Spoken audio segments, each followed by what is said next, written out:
Siapa sih yang nggak mau punya uang miliaran hingga triliunan rupiah dengan cepat, apalagi jadi crazy rich mendadak? Banyak cara untuk mendapatkan hal tersebut. Namun hati-hati, jangan sampai kamu terjebak dalam kasus money game. Alih-alih dapat untung, jadi buntung. Jadi apa sih money game itu? Money game merupakan aktivitas menghimpun dana dengan dalih memberikan keuntungan dan bonus bagi anggota yang berhasil merekrut anggota lainnya. Umumnya, perekrutan ini diawali dengan cerita sukses para anggotanya. Program yang digunakan dapat berupa investasi, multi-level marketing, pinjaman, forex, trading, dan lainnya. Dan biasanya, money game ini menerapkan skema Ponzi.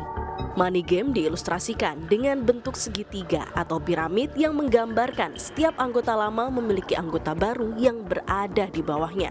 Semakin tinggi posisinya, semakin banyak anggota di bawahnya, maka semakin besar keuntungan yang didapat.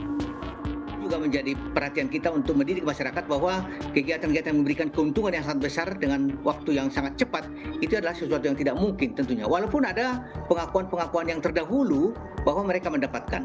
Karena prinsipnya seperti di money game ini memang peserta-peserta pertama itu mendapatkan keuntungan tentunya. Tetapi semakin ke belakang, kalau tidak ada lagi yang ikut, ya itu tadi semakin banyak kerugian masyarakat kita. Lalu, apakah masyarakat sudah paham dengan praktek penipuan money game ini? Sebelumnya tahu gak sih money game itu apa? Money game nggak? Money game tuh kayak aktivitas menggandakan uang gitu nggak sih kak? Dalam waktu yang cepat gitu biasanya ada investor diminta untuk kasih uang dalam jumlah nominal tertentu.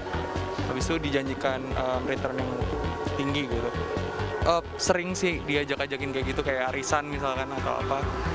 Aku rada konservatif soalnya jadi banyak pertimbangannya kayak takut nggak balik uangnya segala macam gitu sih kak.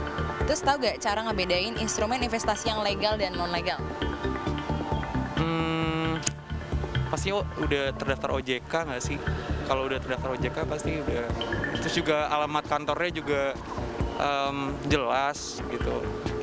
Setahu aku tuh money game itu kayak permainan uang yang memang diiming-imingi sesuatu gitu loh. Jadinya kayak benar-benar kita mesti selidiki tuh harus percaya apa enggak dan segala macamnya. Kita investasi di satu kondisi yang memang kita perlu uang gitu misalnya.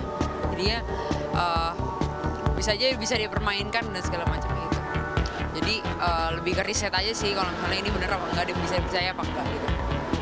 Ya kayak lebih kemales aja sih, males untuk ngajakin orang. Kalau misalnya kita udah yakin, ya mendingan dia aja langsung nawarin ke orangnya langsung gitu, nggak perlu dari orang lain kayak lebih ke males aja sih responnya. Udah dipercaya lah sama OJK, jadinya kayak misalnya mereksa dan segala macam kayak gitu. Kalau money game sendiri yang saya tahu itu soal investasi bodong gitu bukan ya? Paling itu. Ya, kalau untuk responnya sendiri, saya cukup tahu ya untuk soal seperti multi-layer marketing lah ya. Cuman kalau respon saya, paling saya riset dulu sih mbak di internet mungkin atau di sosmed, apakah itu benar atau enggak gitu.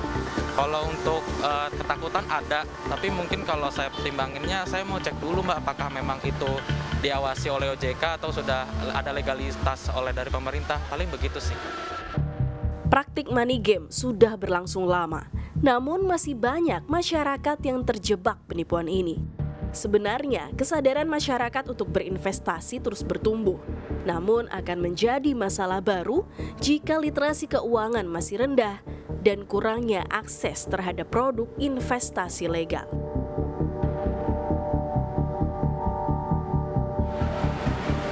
Berita panas semakin bergulir. Satgas Waspada Investasi OJK mencatat total kerugian investasi ilegal sepanjang tahun 2022 sebesar 109,67 triliun. Nilai tersebut lebih besar jika dibandingkan dengan total kerugian investasi ilegal sepanjang tahun 2018 sampai 2021 yang hanya sekitar 13,84 triliun.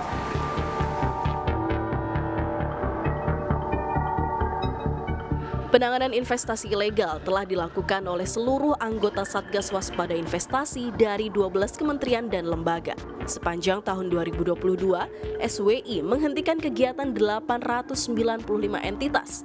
dengan rincian 106 entitas investasi ilegal, 698 pinjaman online, dan 91 gadai tak berizin. Money game, di mana kegiatan-kegiatan ini yang ditawarkan adalah bagaimana merekrut orang dengan mendapatkan bonus. Jadi tidak ada barang yang diperjualbelikan, tetapi mereka mendapat bonus apabila semakin banyak mendapatkan orang-orang yang masuk untuk investasi di sini. Dan ini akan tetap kita perkirakan menjadi modus yang utama dalam penawaran-penawaran investasi legal pada tahun 2023. Oleh karena itu, apa yang bisa kita sampaikan di sini adalah bahwa memang modus ini modus-modus lama, tetapi bisa dengan kemasan-kemasan baru tentunya. Jadi perlu kehati-hatian masyarakat apabila kita diminta untuk investasi kemudian dengan diberikan imbal hasil tinggi dan kita merekrut orang lain untuk mendapatkan bonus. Nah, ini kita bisa perlu waspadai dan tentu kita bisa mengecek pada legalitasnya di otoritas yang terkait tentunya. Kalau dari awal saya terjebak itu ya karena banyak iklannya di mana-mana sih Mbak. Ditambahkan dari orang sekitar juga ada yang memakai itu ya untuk mencoba investasi game seperti itu. Terjebak karena pertama saya itu invest dana rendah. Kemudian saya dapat hingga 2 digit lah, itu angka yang cukup besar. Ketika saya dapat angka yang cukup besar itu, kemudian saya jadinya tergiur untuk memasukkan investasi yang lebih besar juga. Dari situ sih awalnya. Kerugian kalau di total hingga ratusan sih Mbak. Saya nggak menempuh jalur hukum karena kan saya juga bingung gitu untuk melaporkannya. Laporannya atas dasar apa? Di situ saya nggak ada pengetahuan untuk ke jalur tersebut.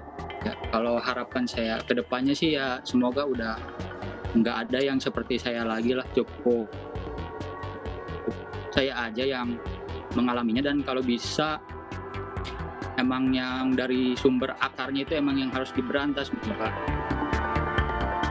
Upaya pemberantasan investasi ilegal di Indonesia saat ini masih terus dilakukan.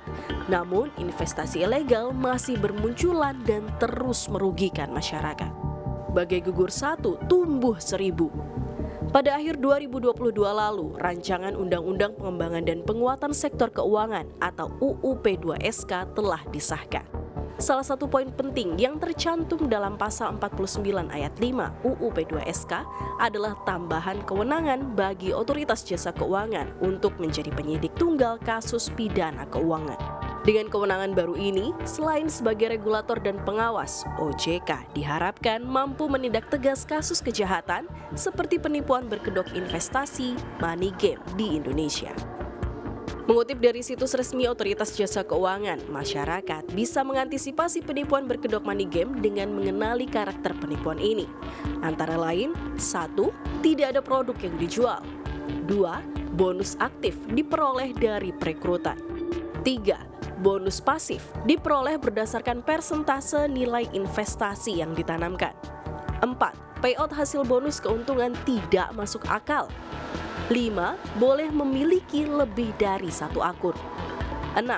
Perusahaan tidak memiliki izin yang sesuai. Masyarakat juga dapat melakukan pengecekan legalitas dengan mengunjungi website dari otoritas yang mengawasi atau melalui mini site waspada investasi untuk mengecek apakah masuk dalam daftar entitas yang dihentikan. Memiliki sifat waspada dan juga berhati-hati memang sangat penting, terlebih lagi jika soal pengucuran dana yang jumlahnya lumayan besar. Untuk itu selalu berhati-hati dalam berinvestasi agar tidak terjebak dalam kejahatan money game. Pantau selalu instrumennya dan jangan lupa pertimbangkan selalu antara potensi yang akan didapatkan dengan juga potensi kerugian yang akan dihadapkan. Dari Jakarta, Seliana Salsabila dan juru kamera Muhammad Iqbal, tim liputan CNBC Indonesia.